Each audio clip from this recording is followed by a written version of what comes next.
Assalamualaikum warahmatullahi wabarakatuh.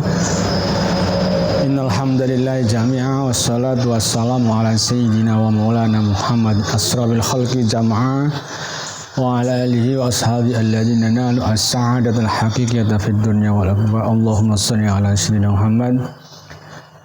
Anak sekalian, kelas 11 Mia maupun Is, pada pertemuan kali ini kita melanjutkan pada pembahasan yang lalu atau pertemuan yang lalu tentang sejarah ilmu kalam yang secara singkat.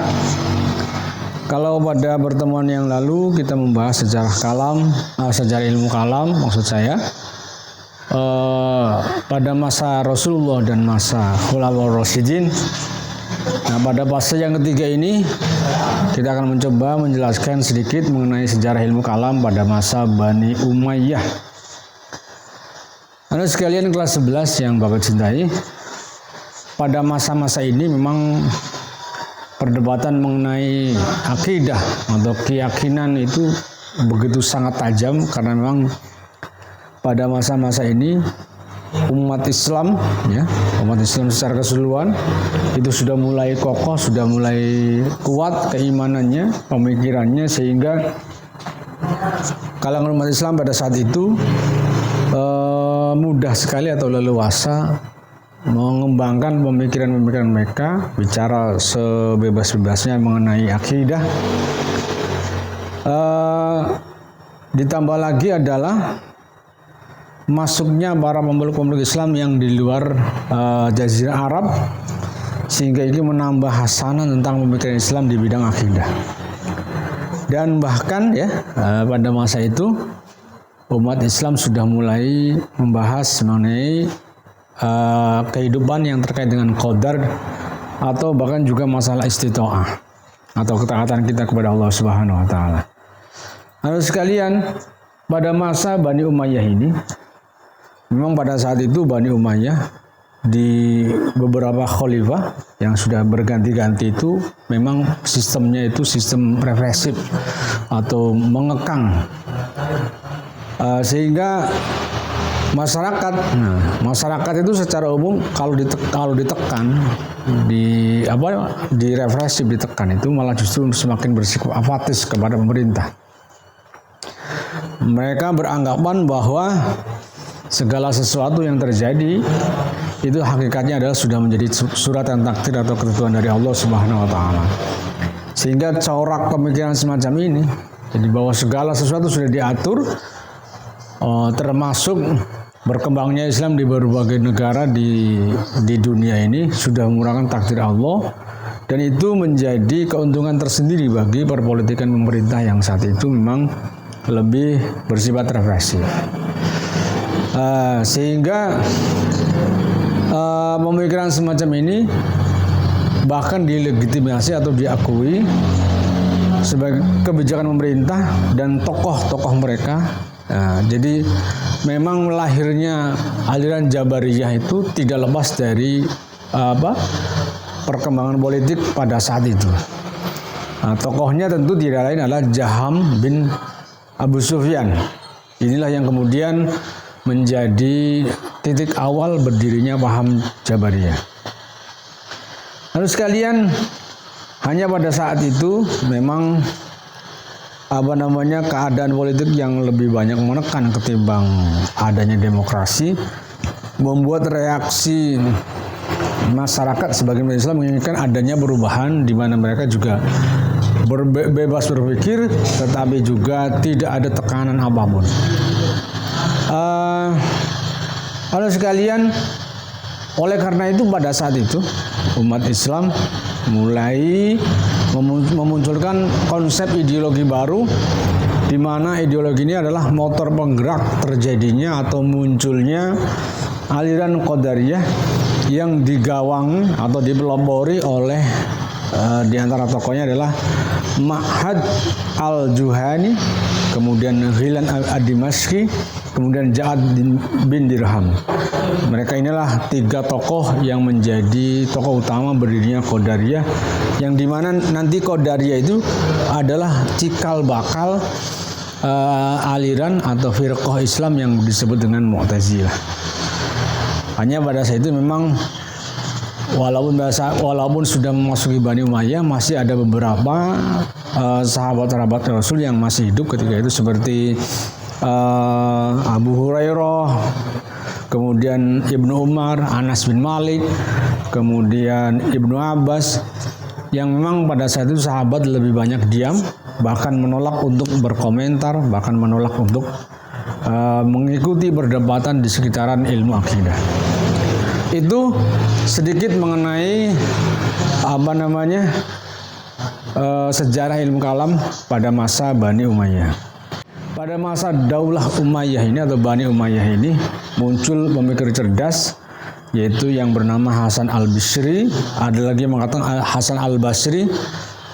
Tokohnya sih itu saja, yang kemudian dijadikan rujukan mayoritas Islam dengan pendapatnya bahwa orang mukmin yang bermaksiat masih dianggap mukmin, hanya keduduknya sebagai orang mukmin yang fasik.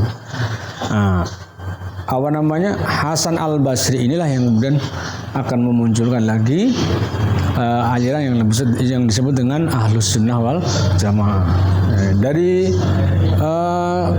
kekhilafan Bani Umayyah ini banyak cikal bakal aliran-aliran yang akan muncul pada masa Bani Abbasiyah. Kita langsung kepada sejarah ilmu kalam pada saat kekuasaan di masa Bani Abbasiyah. Anak sekalian kelas 11 yang gue cintai, baik yang maupun Is, hubungan antara bangsa Arab dengan bangsa Ajam. Ajam itu berarti orang yang selain keturunan Arab. Itu mencapai puncaknya, di mana komunikasi mereka semakin intens, melahirkan corak pemikiran baru di dunia Islam. Bahkan hasanah Islam, keilmuan itu berkembang pesat karena gerakan di mana penerjemah filsafat Yunani, Persia gencar dilakukan, sehingga muncullah ilmu-ilmu baru, pemikiran-pemikiran baru yang kemudian dikembangkan dalam disiplin ilmu yang disebut dengan ilmu kalam di dalam Islam. Jadi ilmu kalam sebenarnya pada saat itu juga termasuk untuk mengkanter pemikiran-pemikiran Yunani yang masuk ke wilayah pemikiran-pemikiran Islam. Anakku sekalian, pada saat itu para ulama mutakalimin atau ulama-ulama ilmu ahli kalam juga dalam rangka mengkanter pemikiran-pemikiran orang-orang Yunani dan Persia, mereka kemudian membuat kitab-kitab atau tulisan-tulisan yang sistematis, di mana tujuannya adalah mempertahankan akidah Ahlus Sunnah wal Jamaah.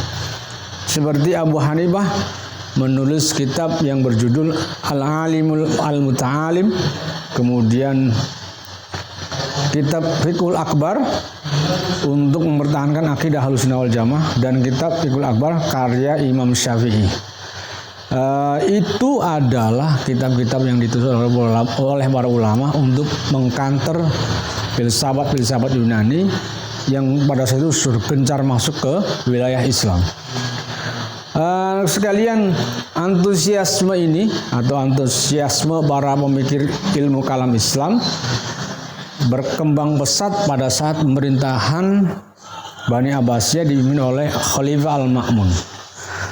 Khalifah Al-Ma'mun itu kemudian memisahkan memisah-misahkan mana ilmu fikih, ilmu hukum, yang kemudian termasuk juga ilmu-ilmu yang lainnya.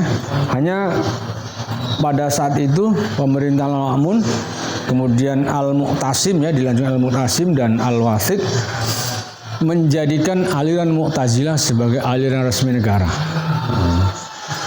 Sehingga pada saat itu banyak ulama-ulama yang ditanyakan mengenai sekitaran akidah, diuji pemikiran mereka, sehingga sejarah itu disebut dengan peristiwa atau disebut dengan mihnah. Mihnah itu di mana para ulama-ulama Ahlus Sunnah wal Jamaah harus berhadapan berdebat dengan para ulama-ulama ulama-ulama Mu'tazilah. Dan yang lebih mengerikan lagi adalah semua ulama seperti Abu Hanifah ya, sehingga harus dipenjara karena berbeda keyakinan mengenai status Al-Quran. Al-Quran itu termasuk makhluk atau kalamullah. Itu kebijakan yang yang ditetapkan bahwa mereka adalah orang-orang Mu'tazilah yang tidak sepakat dengan aliran Ahlussunnah wal Jamaah. Nah, tindakan-tindakan khalifah di Bani Abbasiyah ini seperti Al-Ma'mun itu mendapat sehingga mereka kehilangan simpati, kehilangan kepercayaan karena tindakan mereka yang tangan besi, otoriter atau bahasanya, sehingga kemudian muncullah ulama besar yang dimana ulama besar ini menjadi penengah antara aliran Jabariyah dan aliran Mu'tazilah yang dicetus oleh ulama besar yang bernama Abu Hasan Al-Asy'ari. Padahal Abu Hasan Al-Asy'ari adalah murid utama dari pendiri Mu'tazilah yang bernama Al-Imam Al-Jubai Al-Mu'tazilah. Dan